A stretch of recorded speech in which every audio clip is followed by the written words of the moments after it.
I spent $200 on a diamond-studded collar for a cat.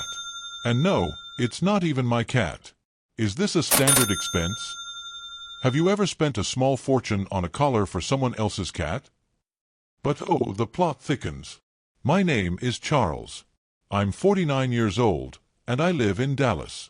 I run a small landscaping business, and life has always been relatively simple for me. My wife's name is not disclosed for censorship reasons, but her cat's name is Duchess. Or, to be more precise, Duchess isn't actually our cat. She belongs to our next-door neighbor, an older gentleman named Mr. Reynolds.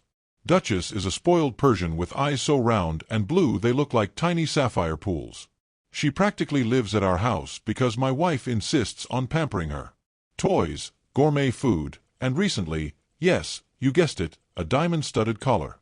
It all started one quiet Tuesday evening. I was balancing the books for my business when my wife walked in with a velvet box. "Look at this, Charles," she said, her face lit up with excitement. "Isn't it gorgeous?" I opened the box and stared at the tiny diamond-studded collar resting on a silk cushion. "This is for Duchess?" I asked. "Yes. She deserves it. Mr. Reynolds doesn't spoil her nearly enough. You realize that cat isn't ours, right?" I said, trying to process the absurdity of the moment. She just laughed it off and walked away. At first, I didn't think much of it. My wife had always been an animal lover, and Duchess was her little darling. But then, things started to feel off. She began spending more time at Mr. Reynolds' house. She'd disappear in the evenings, claiming she was just checking on Duchess. I wasn't the jealous type, but something about it didn't sit right with me. One Saturday afternoon, while she was supposedly at the grocery store, I noticed her phone buzzing on the kitchen counter. A message popped up. "Looking forward to tonight. Can't wait to see you again." The sender was saved as R. My stomach flipped. R, could that stand for Reynolds? I told myself I was being paranoid. But paranoia has a funny way of sticking around. That evening, she told me she was heading over to Mr. Reynolds' house to help him set up some new furniture. "It might take a while," she said casually. "Don't wait up." As soon as she left, I grabbed my coat and followed her. Mr. Reynolds' house was dimly lit, and I could see the faint glow of lights coming from the living room window. I crept closer and peeked inside. What I saw made my chest tighten. My wife was sitting on the couch, Duchess curled in her lap, while Mr. Reynolds poured them both glasses of wine. They were laughing. They looked comfortable. I felt like an intruder in my own life. What would you have done in my place? Would you have stormed in right then and there? I want to share with you one more interesting story from my life. My best friend Chester, a manager with a $700,000 salary, is always hitting on my wife. Isn't it strange how $700,000 can make someone seem so smooth and confident? Do you think money makes people forget boundaries? A few months ago, Chester offered to help us with some renovations around the house. "Come on, I've got time this weekend, and I know some great contractors. We'll turn this place into something magazine-worthy," he said confidently. My wife was thrilled. She had been talking about updating the living room and kitchen for months. When Chester arrived that Saturday morning, he was wearing fitted jeans, a designer t-shirt, and a leather tool belt slung casually around his waist. "Ready to make some magic happen," he said with his usual grin. We started with the living room. Chester took charge, sketching out plans, measuring things with precision, and cracking jokes the entire time. But something felt off. My wife hovered around him like an eager assistant. She handed him tools, nodded along with his ideas, and laughed at every single joke he made. At one point, Chester asked her to hold a measuring tape while he marked a spot on the wall. "Don't move, or this masterpiece will fall apart," he said, standing incredibly close behind her. Would you have interrupted? Or would you have let it play out? I chose to let it play out, for now. Later that afternoon, Chester suggested we all take a break. "Let's order lunch." "My treat," he said casually. While we waited for the food to arrive, Chester sat on the couch with my wife. They were scrolling through interior design ideas on his tablet, their heads almost touching as they leaned in closer. "See, this would look perfect in your kitchen," he said softly. My wife nodded, biting her lip as she examined the screen. When the food arrived, Chester insisted my wife sit next to him at the table. "You can't leave me all alone on this side," he said with a wink. As we ate, Chester kept steering the conversation back to her taste in decor, her hobbies, even her favorite wine brands. At one point, he said something that made my stomach tighten.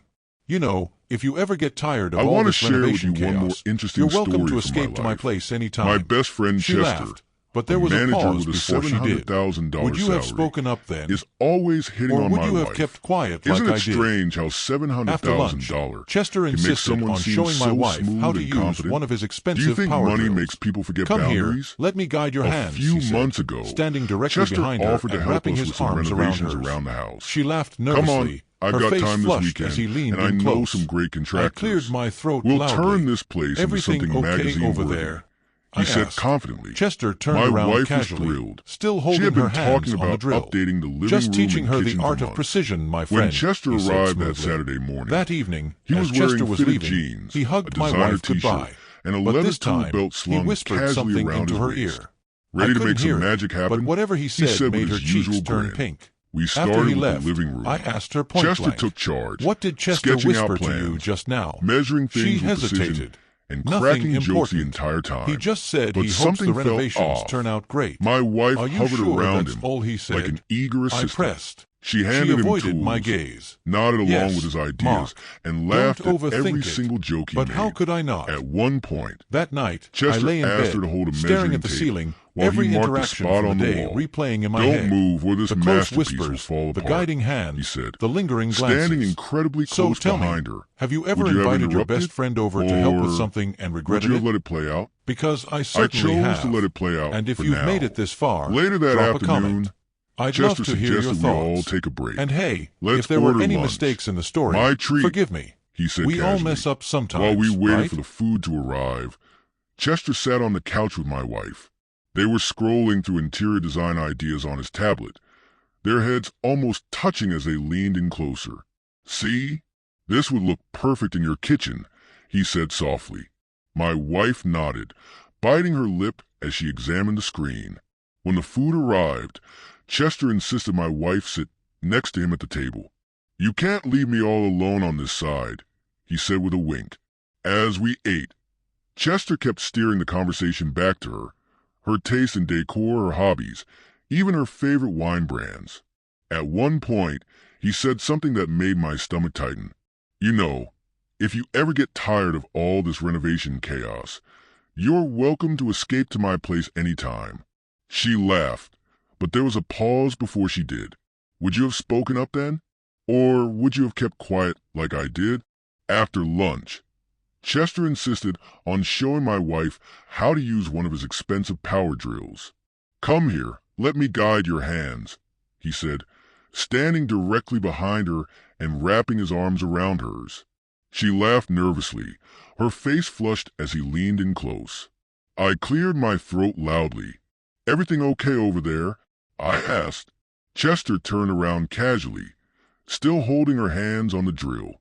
"Just teaching her the art of precision, my friend," he said smoothly. That evening, as Chester was leaving, he hugged my wife goodbye. But this time, he whispered something into her ear. I couldn't hear it, but whatever he said made her cheeks turn pink. After he left, I asked her point blank, "What did Chester whisper to you just now?" She hesitated.